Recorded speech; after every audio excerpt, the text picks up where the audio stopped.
Hey, what's up, guys? Welcome to That's Prolific Podcast. I'm your man Lou, and I speak my truth. In today's episode, I want to talk about the importance of connecting with the younger generations. Well, just for the purpose of this episode, I would like to define what a generation is.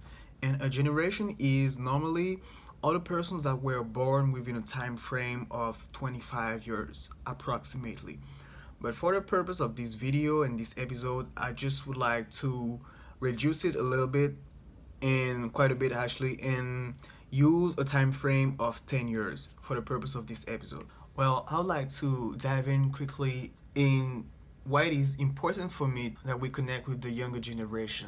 And in my opinion, it's important to connect with the younger generation to actually pick their mind, understand their reality, their references, understand their fears, to make them feel included and actually understand where they come from, because sometimes if you are from a different generation, you don't always understand what they talk about.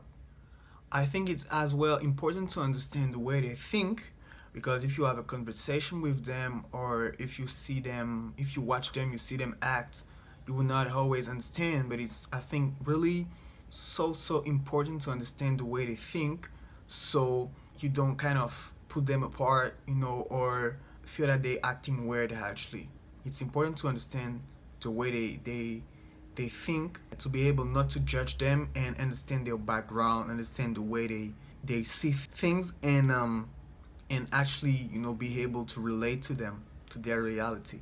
To go a bit beyond what I've previously said, I think it's important to connect with them to establish trust, to pass on principles, values, and actually to guide them. I think it's important to connect with them for these reasons.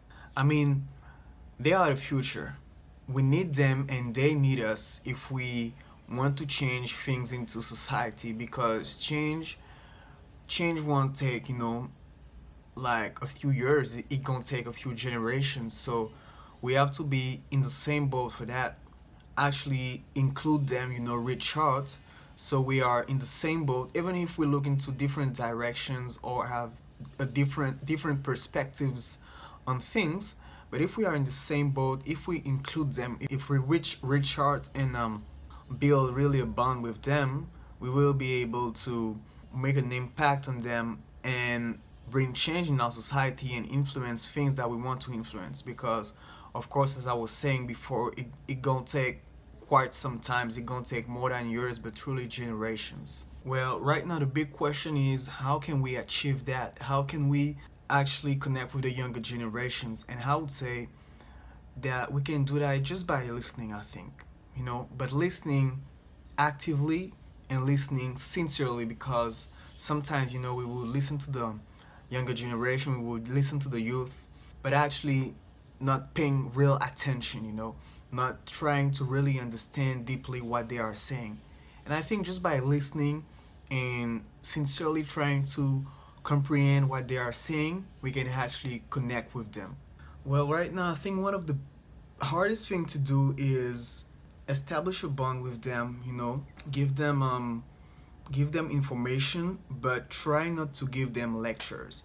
Because I remember as a youth myself, I kind of used to hate to have lectures from, grown folks.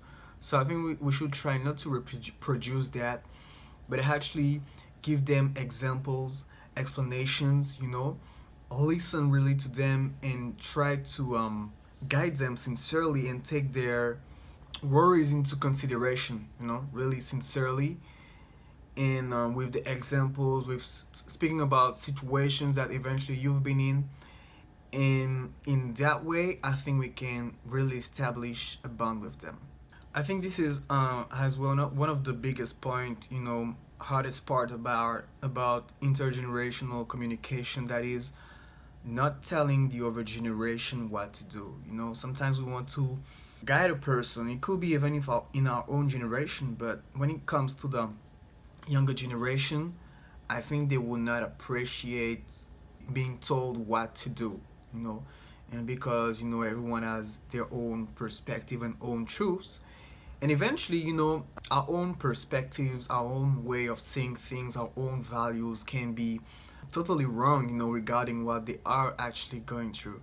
So I think we need to adapt our approach, not trying to tell them how to do things or what to do actually. And I think in that way, we will be able to connect with them, help them progress. You'll be there for them, but you will not be like on their backs. And I think it's really important. And if we help them progress, then eventually we're going to progress together as one. That's all for today. I'm your man Lou, and I speak my truth. And remember, exploring our ideas is the fastest track to success.